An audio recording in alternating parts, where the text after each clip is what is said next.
मैं श्री प्रिंस कुमार आप सभी को हार्दिक रूप से स्वागत और अभिनंदन करता हूं फ्रेंड्स। जैसा कि पूरे विश्व जो तबाही है एक महामारी के कारण, वह महामारी है कोरोना वायरस। इतनी महत्वपूर्ण घटनाएं घट रही है इस समय कि करंट अफेयर के लिए तो जबरदस्त किस्म का एक टॉपिक बनता दिखाई पड़ रहा है। इसीलिए कोरोना वायरस से जहां दुनिया तबाह है, वहीं पे परीक्षा के दृष्टिकोण से भी महत्वपूर्ण दिखाई पड़ रहा है। सबसे बड़ी बात है कि कोरोना एक वायरस है जो कहा जा रहा है लोगों के द्वारा कि चाइना का किया जा रहा है, यानी चीन का किया जा रहा है, जो भारत के उत्तरी साइड में निवास करता है। बड़ा ही पड़ोसी देश है, भौगोलिक दृष्टिकोण से भी बहुत ही नजदीक है, हमारे पास है। ये जो है यहाँ पर कुछ प्राकृतिक के साथ छेड़छाड़ के कारण, प्राकृतिक के साथ छेड़छाड़ करने का सीधा साथ है कि प्रकृति में दी गई वस्तु और सेवाएं उसको इस रूप में उपयोग करना, अंधाधुंध तरीके से उपयोग करना, जिससे कि प्राकृतिक समायोजित सुव्यवस्थित ना हो सके और जिसके कारण असमंजस की स्थितियां उत्पन्न हो जाती है प्रकृति में। और इसके कारण ही विशेष प्रकार का एक वायरस आया है जो कोरोना वायरस है। वायरस और बैक्टीरिया दोनों में अंतर है फ्रेंड्स। वायरस को हम लोग विषाणु कहते हैं और बैक्टीरिया को जीवाणु कहते हैं। जीवाणु है वो वन सेल बॉडी वाला होता है, यानी कहने का मतलब है कि जीवाणु जो है वो वन सेल है, जीवित कोशिका वाला होता है। लेकिन विषाणु जो है पैरासाइट होता है, मृत होता है, यानी ये परजीवी होता है, ये दूसरे पर जीवन व्यतीत करता है। जैसे मान लीजिए कि वायरस जो होता है वो किसी व्यक्ति के अंदर प्रवेश करके अपनी जीवन बचाने के लिए किसी दूसरे पर निर्भर करता है। और उसको जिस तरीके से अगर हम आपको कहें तो अमर बेल, जिसको अमरलता भी कहा जाता है, वो कहा जाता है कि पौधे पे जब लग जाती है तो उसको शोषण करता है और अपनी जीवन बचाने के लिए पौधा का जीवन नाश कर देता है। उसी तरीका से विषाणु भी है, वायरस भी है, जो कोरोना वायरस के रूप में आया हुआ है।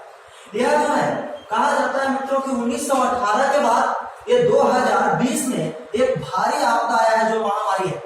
यूनाइटेड नेशन का बॉडी, यूनाइटेड नेशन ने तो साफ कर दिया कि ये महामारी है, इसको नहीं रोका जा सकता है, इसको एहतियात नहीं बरतिए, इसका कोई इलाज नहीं। इसी तरीका से 1918 में, सोचिए मित्रों 1918 की बात आज से लगभग 100 वर्ष पहले चले जाइए, तो उस समय एक फ्लू आया था जिसका नाम था स्पेनिश फ्लू, जनवरी माह में। यह स्पेनिश फ्लू इतना ही विचित्र किस्म का फ्लू था कि पूरे वर्ल्ड स्तर पर 50 करोड़ लोगों को प्रभावित किया। अब 50 करोड़ में से 5 करोड़ लोगों की मौत हो गई। उसमें से भारत अकेले 2 करोड़ काल के दाल में यहाँ के नागरिक चले गए। ये 2 करोड़ आबादी, आप सोच सकते हैं कि भारत की उस स्थितियां को समझिए। आज तो कम से कम एक व्यवहारिक रूप से प्रशासन, न्यूज खबरें, सोशल मीडिया की सहायता से आपको हर एक जानकारियां मिल रही है कि कोरोना वायरस से बचना कैसे है। परंतु उस समय याद कीजिए 1918 में कि क्या स्थितियां होगी, क्या तकनीकी ज्ञान होगा मनुष्य के पास, क्या मनोवैज्ञानिक विचारधाराएं होगी। इस तरीके से आप सोच सकते हैं कि आज की स्थितियां और उस समय की स्थितियां में कितना डिफरेंस है। और इसी स्थितियां को ठीक करने के लिए, कोरोना वायरस को ठीक करने के लिए वर्ल्ड स्तर पर, विश्व स्तर पर और भारत के स्तर पर कई कदम अपनी सरकार उठा रही है। यहाँ तक कि मित्रों कहा जाता है कि इटली के उप प्रधानमंत्री भी इस कोरोना वायरस का शिकार हो गए। जॉन बोरिस जो इंग्लैंड के प्रधानमंत्री जी हुए, वो भी कोरोना वायरस का शिकार हुए। और इतनी स्थिति खराब हो गई कि एक व्यक्तित्व जो है, एक ऐसा कम्युनिकेबल डिजीज है, संक्रामक बीमारी है कि एक दूसरे के संपर्क में आने से फैल रहा है, जिसके कारण लॉकडाउन की स्थितियां सरकार को करना पड़ा।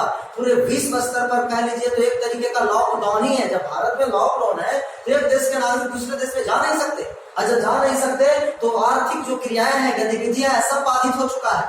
जितने भी कार्यक्रम था सब बाधित हो चुका है, सरकार के नीति नियम सब बाधित हो चुका है, किसान मजदूर सब घर में पड़े हुए हैं। आप समझ सकते हैं मित्रों, एक इसी समय एक कह लीजिए तो अभी संसदीय विचार आया है सरकार के मन में, जो एक फंडिंग होता है एमपी लैंड्स उसको कहा जाता है। ये कहा जाता है कि एमपी लैंड्स क्या है, पहले इसके बारे में थोड़ा सा चर्चा करते हैं। कहा जाता है कि एम से हो गया मेंबर, पी से हो गया parliament, member of parliament, L for land, A for area, D for development और एस फॉर स्कीम। यानी कि एमपी के क्षेत्र में, एमपी 2 प्रकार के, लोकसभा और राज्यसभा। लोकसभा सदस्य जो अपने क्षेत्र में होते हैं वो एमपी महोदय, उसको विकास कार्य के लिए 5 लाख रुपया दिया जाता था। कब से? 1993 से। क्योंकि 1993 में पीवी नरसिम्हा राव जी की सरकार ने ये एमपी स्कीम की व्यवस्था किया था, जिसे MP land area development scheme कहते हैं। इसमें कहा गया कि एमपी क्षेत्र में, लोकसभा क्षेत्र में छोटे मोटे कार्य करेंगे और वो कार्य की सहायता से जो है क्या होगा कि छोटे मोटे सड़क बनाना, गली नली की सफाई करवाना, हाथिया चापाकल जिसको आप कहते हैं वो सब लगवाते हैं एमपी महोदय। और एमपी महोदय जो है 5 लाख रुपया तक छोटे छोटे काम करने के लिए 1993 से फंड दिया जाता था। वो पैसा एमपी को नहीं मिलता था, कहा जाता है डिप्टी कलेक्टर या फिर डिस्ट्रिक्ट मजिस्ट्रेट जिसको डीएम कहते हैं, ये डीएम के अकाउंट में पैसा दी जाती है और ये पैसा जो है एमपी महोदय अपने क्षेत्र में आते हैं और वो अप्रूवल देते हैं कि फलाने जगह हमको काम करवाना है और ये काम करवाने के लिए अप्रूवल के तत्पश्चात इसको किया जाता है। तो जैसे ही अप्रूव हो जाती है तो डीएम साहब के हस्ताक्षर से उस क्षेत्र में काम हो जाते हैं और उसी काम की सहायता से जो है एमपी महोदय जो है आज वर्तमान समय में एमपी महोदय को 5 करोड़ रुपया हर एक साल अपने छोटे मोटे विकास कार्य करने के लिए दिया जाता है। आज 5 करोड़ रुपया जो देने की बात चल रही है, इस सोच सकते हैं ये 5 करोड़ रुपया एक साल में एमपी को छोटे मोटे कार्य करने के लिए दिया जाता है।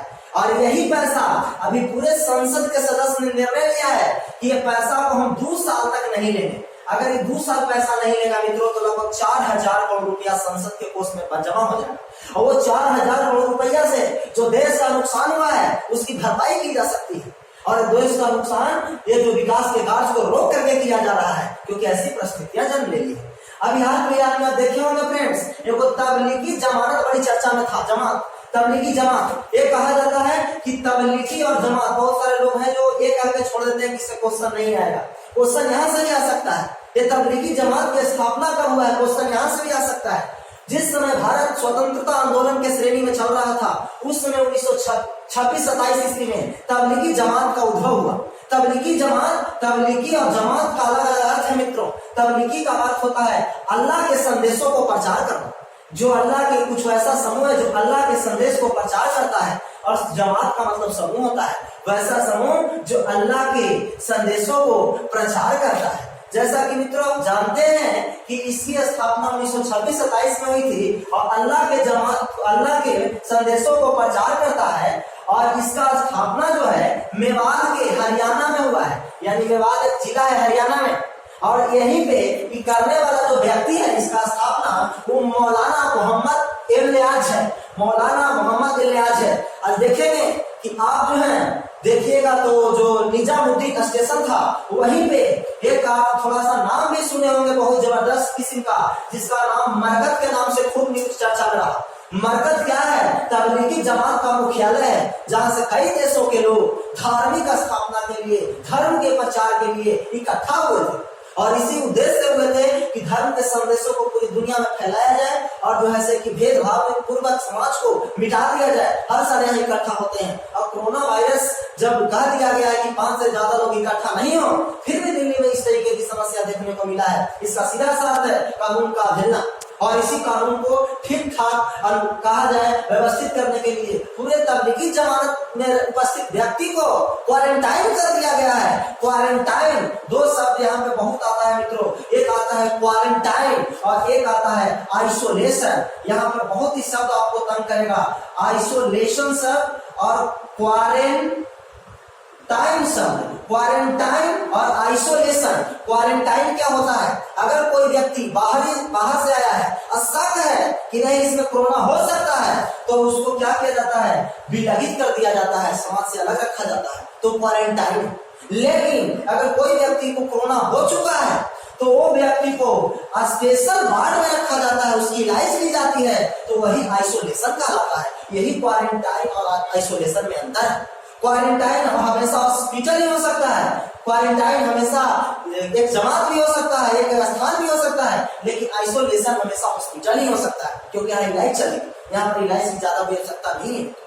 और एक बात और आपसे हम कहना चाहेंगे कि इस परिस्थिति में सब व्यवस्थाएं बंद कर दी गई है सरकार की, फिर भी एक सिस्टम काम कर रहा है जिसका नाम है आवश्यक वस्तु विनिमय 1955। ये क्या है, कहता है सेंसियल कमोडिटी एक्ट इसको कहते हैं। ये कहा जाता है क्या मित्रों, तो आवश्यक वस्तु अधिनियम 1955 क्या है कि मान लीजिए कि कोई देश के व्यक्ति है और यदि कोई देश के व्यक्ति पूरे देश में स्थितियां बिगड़ चुकी है तो उसको तो आवश्यक वस्तु चाहिए ही। तो आवश्यक वस्तु जब चाहिए तो आवश्यक वस्तु में होता क्या है, खाना पीना, रहना सहना, यहाँ तक कि मास्क का भी प्रयोग सरकार जो है आवश्यक वस्तु में रखा है। और क्या है कि आपदा की स्थिति में जो आवश्यकता के रूप में उपयोग होने वाली वस्तु होता है उसको मुहैया कराना जो है आवश्यक वस्तु अधिनियम के तहत होता है। और ये 1955 में लाया गया था भारत सरकार के द्वारा। और इसी अधिनियम के तहत पूरे देश में यह स्थितियां बनी हुई है कि सभी जगह जितने भी आवश्यक वस्तु सामग्री है उसको घर घर तक पहुंचाया जा रहा है। आप घर में रहिए, सरकार आपकी हर इंतजाम करेगी। प्रशासन का सहयोग कीजिए ताकि जो है इस इंतकाम आप कह लीजिए युद्ध से हम लोग लड़ सकें और पूरी ताकत और मद्दा के साथ सरकार का सहयोग कर सकें और स्थितियों को मजबूत कर सकें। तो मित्रों, इसी के साथ इस टॉपिक को समाप्त करते हैं। नमस्कार।